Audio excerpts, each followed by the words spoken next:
Okay. Una, ito yung bala yung sample natin. Close ko muna yung isang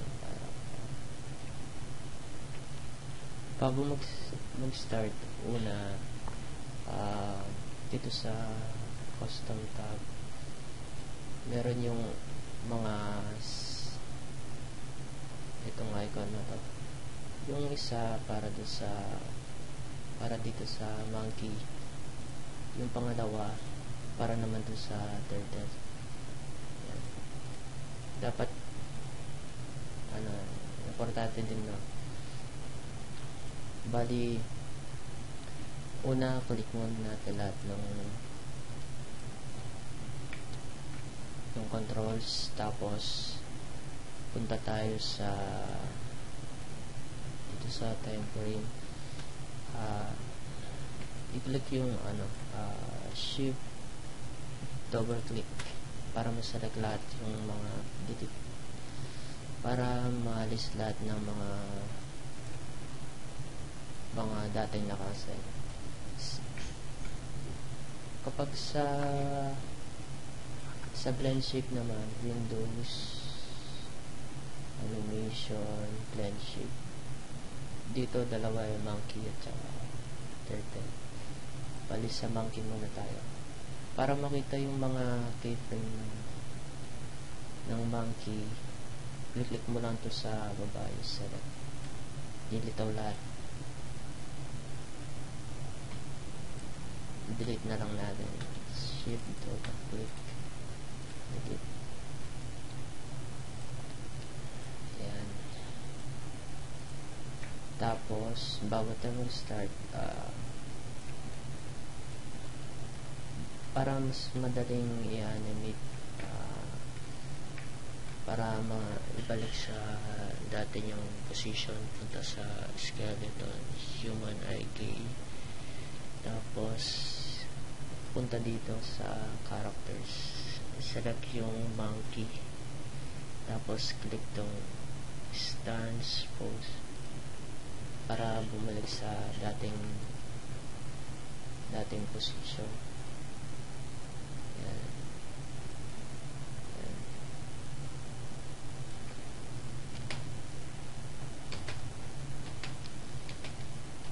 Bago mag-start ng animation, dapat i-position mo muna yung unang movement niya. Kumari ganyan ang unang movement niya.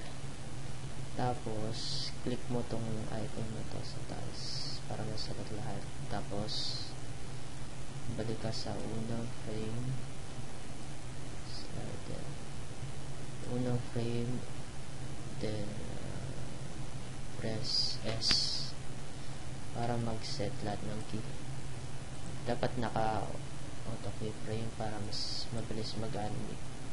Tsaka lang yung 30 frames per second dito sa settings. Yan. Settings 30 frames per second, tapos yung times naka real time ng 30 frames per second. Okay, bali na-click na. Ngayon, bawat click mo sa handle, mas easy na kahit una select natin ito sa 20 ng 20. Ito yung pangalawang post. Tapos 40.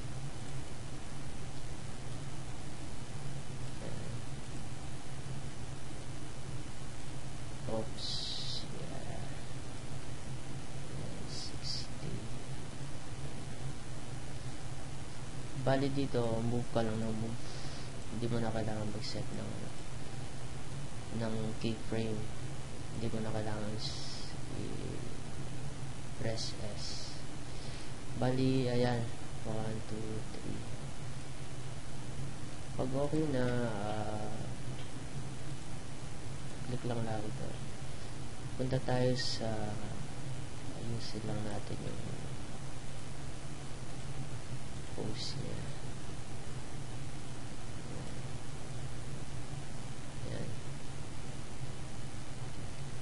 Sa gitna, click natin yung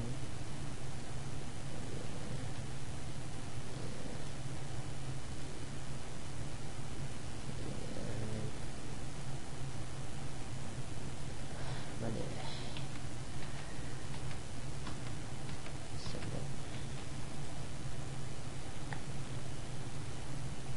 Sa gitna nung yung isang pa, yung mismong gumagalaw sa gitna niya, lagay lang ng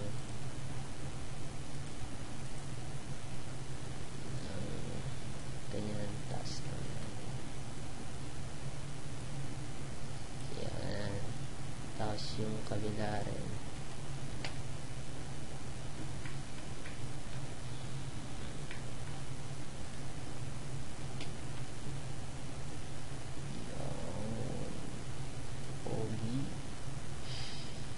tapos gitna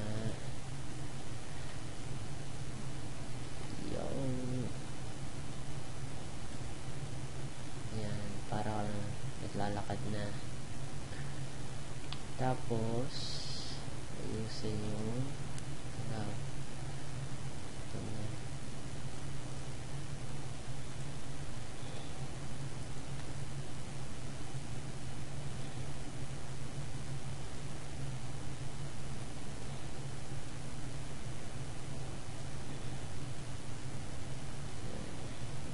dito wala na. Yan, pogi na.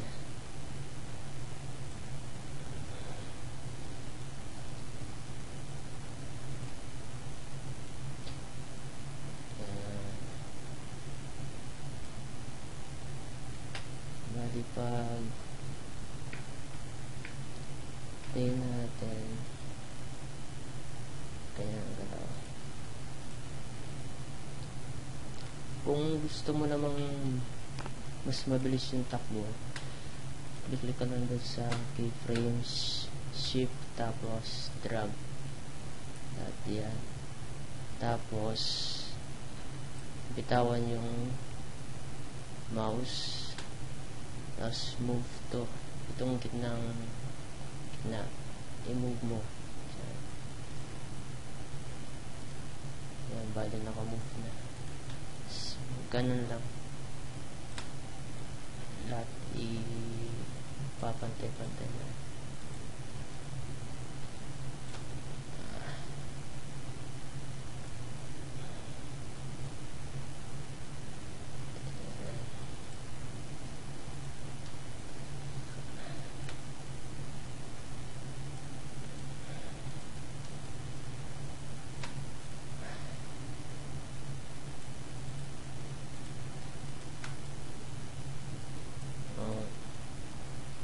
Pinlay natin, mabilis na yung takbo.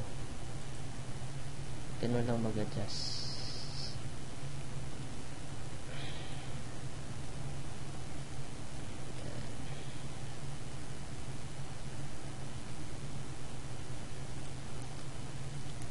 Basta i-start lagi sa